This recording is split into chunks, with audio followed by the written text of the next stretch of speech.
How do you like those big hits in the introduction? All right, greetings, Cyclone Hockey fans. Welcome to another episode of the Al Murdoch Show. I'm your host, Kevin Wey, and I'm joined with me, as usual, I suppose, Cyclone Hockey General Manager and Head Coach, Dr. Al Murdoch. We have I guess before we get rolling, Coach, as I always ask you, any comments? Oh, man alive, it's going to be a great show tonight. We've got lots of good highlights, lots of good statistics to look at, and a great guest on tonight, David Kurbatsky, and he's going to be good in the second half. It's it's bound to raise our viewership. As Coach touched upon, we do have a great show in store for you. And as we talked about, we'll be talking with David Kurbatsky later, and we'll also be previewing this weekend's games against the University of Illinois. But first, we have a hard-fought, tight series against the University of Arizona Wildcats to talk about. Coach, the team got off to what has this year become the customary 1-0 lead. This time in the first period. Second period, Arizona scored 2, and this is Friday night. Of course, scored 2. Came back in the third to extend into overtime in the shootout, but things didn't probably end up quite as we would have liked. So I guess what would you, in your opinion, the primary reasons Friday went the way it went? Yeah, I think generally if you win 2 periods out of 3, that's a good sign. We won the first period and we won the third period, but we got a little bit soft in the second period and let Arizona stay in the game. And turned out we went into overtime. Nothing was settled in overtime, and went into the shootout. And by golly, Arizona's goaltender got hot and shut down our 3 shooters cold. Karras had a great game, allowing only 2 goals in regulation, and allowed just 1 in the shootout out of the 3 shots. But that made the difference. Kind of ironical that after 12 games now, we still have yet to lose a game in regulation. We've won 10, we've lost 1 in overtime, and we've lost 1 in a shootout. So I'm feeling okay about where we're at and want to keep it rolling forward. Competition's going to get tougher, though, each week. Absolutely. With Friday night, obviously, the second period there were a lot of penalties, we'll put it that way. How did that factor into things as well? Yeah, I think it took a little bit of the momentum away from Iowa State, allowed Arizona to kind of hang in there. Penalties are a funny thing. I think we can typically kill, 5 or 6 in a game, but second period got pretty heavy on the penalty end, and even though it should have given us as much of an advantage as Arizona, I think it caused us to slow down our game a little bit and play their style of hockey rather than forcing them to play our style. Okay, we'll note that Paul had 35 saves and 37 shots, which is excellent. And the PK did do pretty good with 7 or 8, so not too bad overall. Well, Saturday night, David Kurbatsky will be joining us in a little bit. He scored the opening goal, 2:07 in. That kind of got things rolling and kind of set the tone. Team ended up with a 3-0 lead eventually en route to a 4-2 win. So I guess what were the biggest differences in your mind between Saturday night and Friday? Yeah, I think we had a little talk with the team about getting the killer instinct. Getting a team down and then putting them away. We had a pretty healthy discussion between the first and second period on Saturday night, and I think it caused our team to play just a little bit more consistent, and sometimes that's all it takes. I felt we were real solid all night long in goaltending. I thought we were real solid on defense. They're playing real consistently, and I thought at forward we got good consistent scoring from the lines that need to score. Certainly. Speaking of the lines that need a score, we'll show you some of those highlights from this weekend, primarily the goals. So let's roll those highlights. Starting off with goals on Friday.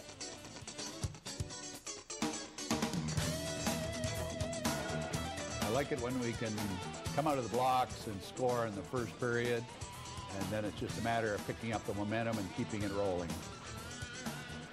And obviously on Friday night, the goals came from the green unit, which is the third line, and the black unit, the fourth line. So it's always good to get the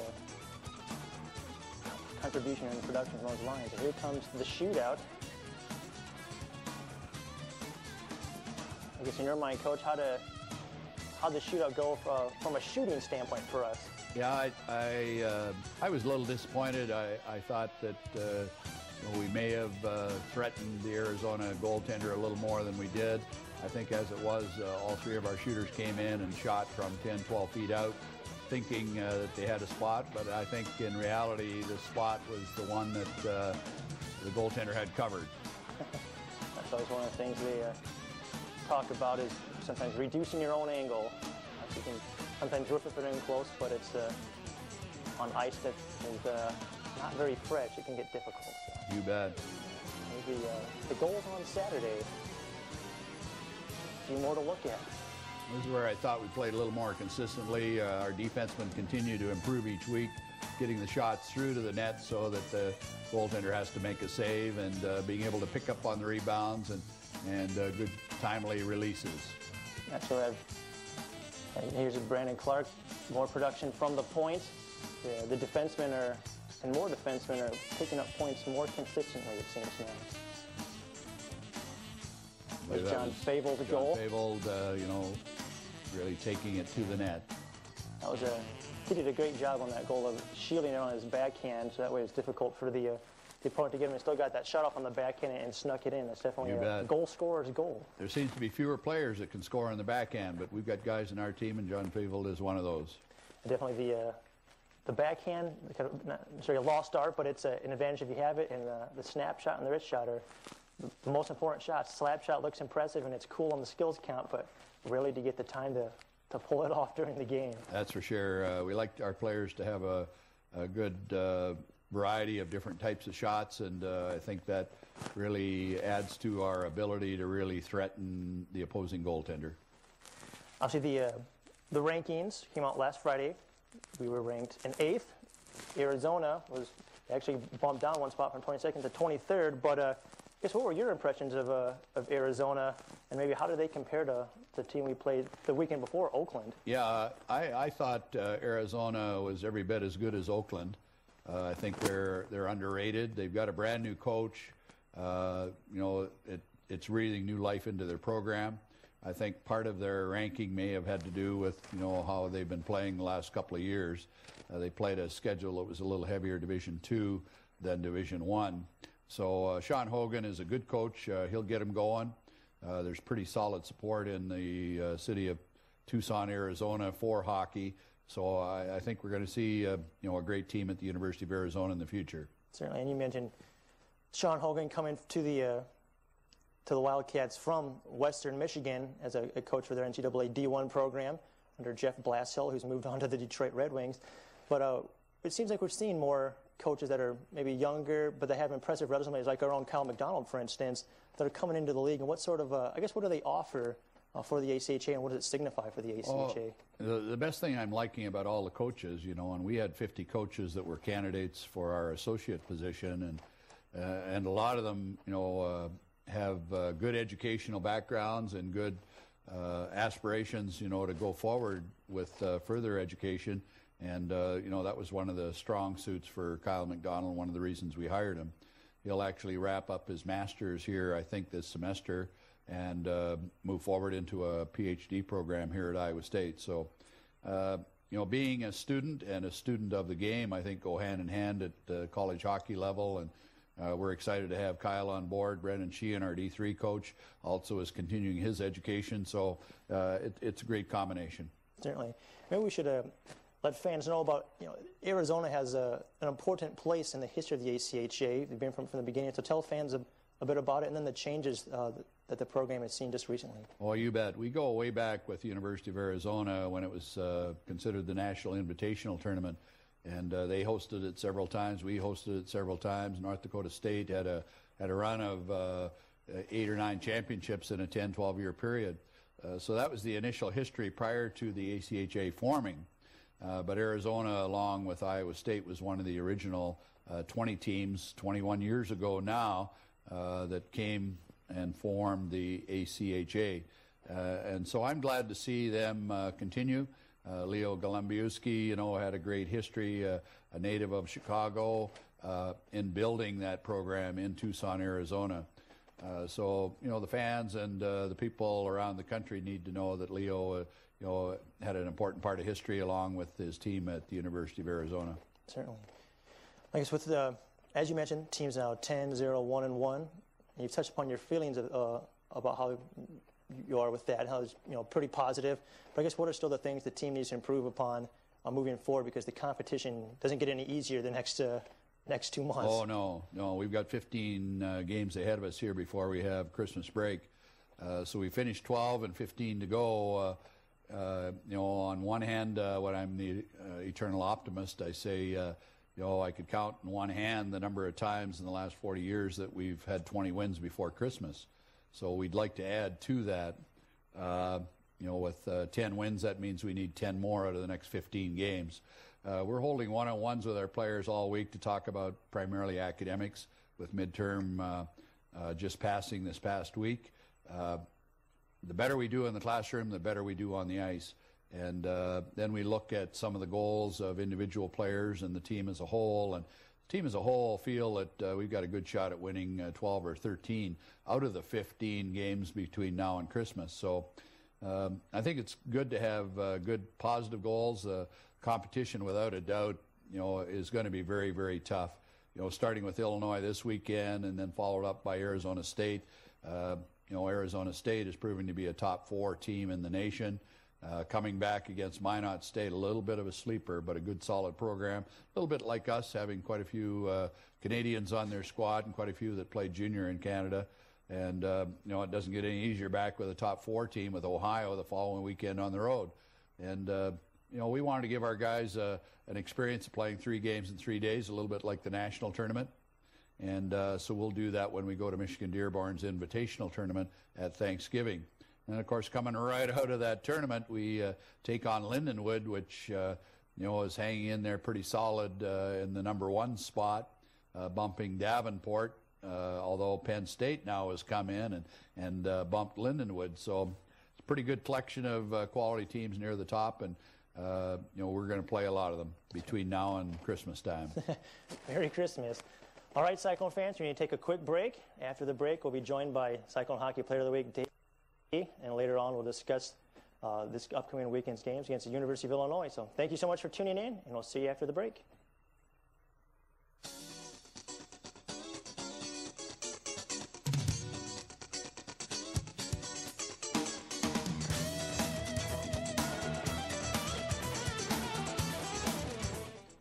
ISU TV is a student-run television station that provides student-generated content for Mediacom Channel 18. Production and filming of shows takes place at Studio B in the Communications Building. Shows range from news, sports, comedy, weather, to talk show formats. There's so many different things outside of just journalism and broadcasting that you can do it at ISU TV. If you want to be a writer, you can write. If you want to be on TV, you can do that. We work with equipment. If you want to do anything as far as multimedia is related, you have so many different options. Anytime during the semester, they're welcome to get involved with any of the shows that ISU TV puts on air, and they're going to get trained by their peers. If they don't feel comfortable doing that, they can take any of our classes, writing classes, production classes. They can do packages and do the entire thing from A to Z. To find out how you can get involved with ISU TV, visit our website at isutv.stu.org.iastate.edu. Green, green, green. It's your home, it's your dream. Radon testing, keep it healthy and clean. Make it green, green, green. Making it green starts from the ground up, so make sure the air in your home is healthy for your family to breathe. Test your home for the presence of radon. Go to epa.gov/radon. Make it green, green, green.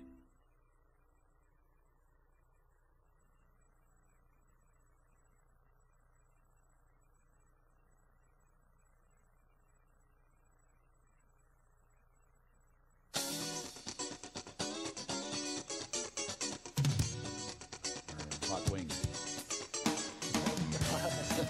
Welcome back, Cyclone Hockey fans. As usual, we're having a good time here during the intermission. I'm your host, Kevin Wey. Joined with me, as always, head coach Dr. Al Murdoch. And now, as you see on your screen, Player of the Week, David Kurbatsky. Coach, I'll start off with you real quick. Let's talk about what it was that David did this weekend that helped earn him this recognition. Oh, man alive. It's hard to believe, he started his 3rd season here, and he's growing every year. We liked him when he came in from the North American Hockey League. We actually liked him when he was playing up in Manitoba at Winkler. And, we followed him, and I think the biggest thing is he gets timely goals, he gets timely points, he's showing good leadership with so many youthful guys around. It's good to have him there, and one of the biggest stats of all that people often overlook is plus minus, and he's the leader on the team right now with a plus 13. Yes, how would you say David's production is on pace right now, a little higher than last season? So what would you say the biggest differences, or maybe the huge differences, but maybe the small differences, in fact, between this season and last season? Yeah, I think he's finishing off the plays really well. He's making excellent passes. John Feeble, #1 in scoring right now, and a lot of that is as a result of the assists that David is helping set up the plays. They break the puck out of the zone really well, and he's one of the stronger guys on the boards. Opposing team can play him, but he's not going to move. And on the power play, he's real solid in front of the net. And sometimes we talk about picking up garbage goals when the defense can shoot it, and if it can hit the goaltender and it's laying there, he's got as good a shot at it as anybody. And in the end, they don't usually ask how; they ask how many. David, I guess from your standpoint, what would you say have been the keys to maybe resurgence is a strong word, but uptick in production this year? Probably the summer. I trained a lot, went to the gym, took advantage of the gym, and just got in shape for the season. It's my 3rd year here, and I got 2 years left, so I want to end on a strong note. Certainly. And your line mates this year so far, we'll see if it's been very, very consistent. Chris Kakulia and John Fable. Just tell me about what the chemistry you guys have as a line and what each of you bring. Well, we started off with the chemistry right off the bat. You could see it click, and Kooks is a smart player down low. He reads the play really well, and then, for example, Saturday night, he had the puck in the corner and he dished it to me in front of the net for that goal. So he's a great heads-up player, and Feeble, he battles hard in the corners, and he's also a heads-up hockey player. He knows where you are, and he knows how to read the play and get you the puck. So. Definitely some offensive awareness on that red unit, the first scoring line. Your freshman year here, you guys made it quite a ways at the ACHA National Tournament. Tell me a bit about that, and what it was like to achieve that so early in your Iowa State experience. Yeah, I didn't really expect that coming in my first year. I had a great opportunity right off the bat. I didn't expect to play in one of the top lines from the start, so that was a surprise for me coming here, and then going so far in national tournament was also a great experience for my first year. I haven't really been that far with any team in my career playing hockey, so it was a great feeling to come that close. It's not a great feeling at the end, but it's a great experience for future occurrences. Sure, looking back, right, the emotions at the time is how close you came, but as you look back, you probably realize how special it was. I guess with that, how would you compare this year's team to that year's team? If there's similarities or maybe any notable differences besides the names on the roster? Well, I mean, we're starting off as we did my first year here. We're playing strong, and we're just moving up the ladder. We're getting stronger every weekend, and we're learning as we go. So that's always a good thing. We do have a young team, but we don't play like a young team. You brought up earlier starting on a top line.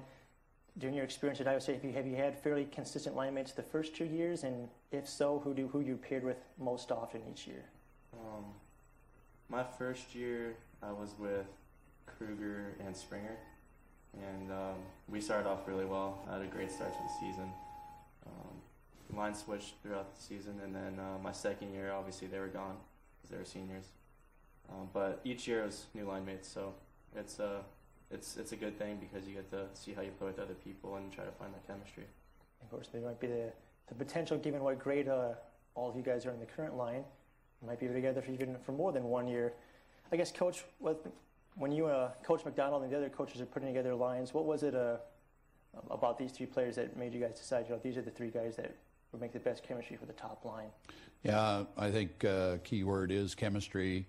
We could see right from the first week, 10 days of practice and tryouts that, these guys seem to be able to fit together well and move the puck well and finish off the plays. So, we really haven't had a lot of changes in the lineup from game number 1 right through the inter-squad game. So we like what we're seeing, and we feel there's lots more, and, you know, there's no floating. We've had a couple of second periods. We've been a little bit flat, but I think we managed to shake that off Saturday night, and I expect that we'll continue that through the balance of the season. I guess you mentioned, David, how your line mates shuffled a little bit your first 2 years. I guess what is it as a player? How is it an advantage to having the same line mates? Is it something you prefer, that consistency? Yeah, it's definitely an advantage to have the same line mates because if you're thinking about it as a new year, you're playing with two guys that already know what you're capable of doing, and it's easier to read plays, read and react, so you know where someone's going to be without even looking, so that's definitely a positive for that. Certainly. All right, fans, we need to take one more commercial break for this night's show, but we definitely encourage you to stay tuned. We'll get to know Dave Kurbatsky a little bit better, and of course we'll still preview this weekend's games against the University of Illinois, so we'll see you on the flip side.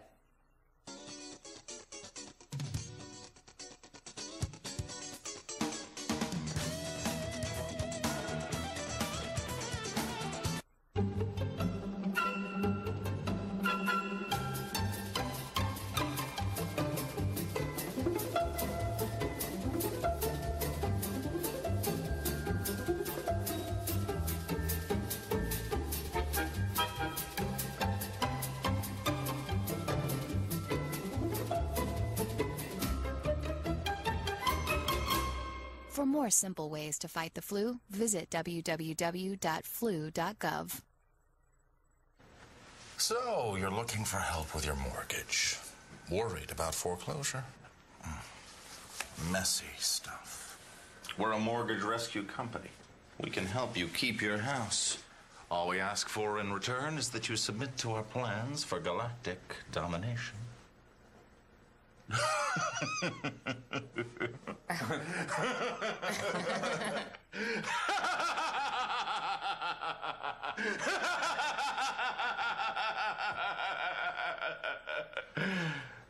We're not so different, you and I.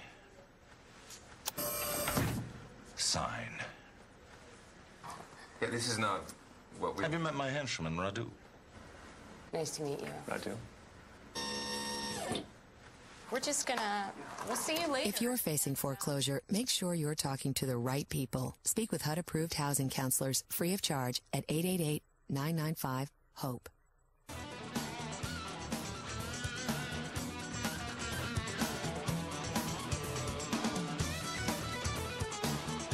All right, welcome back, Cyclone Hockey fans. We're at the third and final segment for tonight's show. Joined with me, of course, by Dr. Al Murdoch, head coach and general manager of Cyclone Hockey, and once again, Cyclone Hockey Player of the Week, David Kurbatsky. David, you're from San Ramon, California, which is near San Jose. Obviously, right around the time you were born, a certain event happened involving the NHL. San Jose Sharks came to town. I guess what impact would you say the Sharks coming to Northern California made on hockey? It started hockey, obviously. The West Coast, you don't really see much of that. But my time growing up there, from when I started, there wasn't much. But every year, there's more and more, and AAA programs starting to develop, and which is helping a lot of players get out there. Like growing up there, I didn't even know what junior hockey was, and I had to learn as I got older. So there's still not much knowledge, but it's getting there. Getting better. And obviously, nowadays the San Jose Junior Sharks are part of the North American Prospects Hockey League, which is a very, very formidable midget AAA league that involves a lot of commitment, time-wise, financially, travel. So tell fans about all those things. About, playing for a high-level midget AAA team from the West Coast. You definitely learn a lot at a young age. Every other week we'd be traveling, we'd be on the road, and there's no teams really in the West Coast. We would have to travel to the East Coast, Chicago, New York, Florida, Texas. We're just everywhere, and so it's every 2 weeks. And you also have to balance in school. You have to balance in practices, and really you're really committed, and you learn really how to manage your time. Kind of what gives you a bit of a head start for a few years later when you go into college. For the players that do, of course. But you played your first 2 years of juniors, as Coach mentioned, the Winkler Flyers. I guess how was it you ended up playing for Winkler, and what was your experience like there? It started with my head coach for the San Jose Junior Sharks. He back in the day, he coached with assistant coach Ernie Sutherland, and so he told me to go up there. He sent me there saying it was a good opportunity for myself, and which it was. I had 2 good years up there, and it was a great experience in junior hockey. So. In your last year of juniors, you played in the North American Hockey League with 3 different teams, ending up with Owatonna. What was it like, as a teenager or 20-year-old experiencing 3 moves during the season? It was a good test. I took a chance, to be honest. It was my last year of hockey, and I took a chance moving leagues. And I had a great experience in Wenatchee. I learned a lot. The head coach out there was Paul Baxter. He played in the NHL, and he taught me a lot my first couple months there, and I still take with it what I learned with me here. The second team I played with, Wichita, I ended up being there for a week. To be honest, it was my call. I didn't want to stay there, and I didn't feel like it was the right atmosphere for me. And I ended up in Owatonna, and I finished up my career there. So the time in Owatonna statistically wasn't too bad. So, and as I said, the next step for you was Iowa State, but you probably could have played any number of places in the ACHA or NCAA D3. But what was it that made you decide to come to Iowa State and play for Cyclone Hockey? Well, there's a lot of little factors you have to throw in there. D3 schools, financially, it's pretty expensive, and they're smaller schools. I didn't really want to go to a small school, and I came on a visit here, and it was just the atmosphere, the school itself, the hockey program, and I met a lot of players on the team, and I just got a good vibe. So I felt like this was the right fit for me, and it was really a good decision. If memory serves right, you're a kinesiology pre-physical therapy major, is that right? Actually, I just changed. I just changed my option. I figured I'd give exercise science a shot, but I'm still taking the classes for physical therapy for grad school. I just want to give myself more options for when I graduate. So sure. I guess what are your professional aspirations after college? To be honest, I'm not sure. I'm still leaning on physical therapy, but I didn't want to have one option when I graduate. So there's still strength and conditioning, there's personal training, there's management. So there's a lot of opportunities, and I got to do an internship. So hopefully I can get with an NHL team. Very well. All right. Well, we'll move towards previewing this weekend's games against University of Illinois, 14th ranked team in the nation.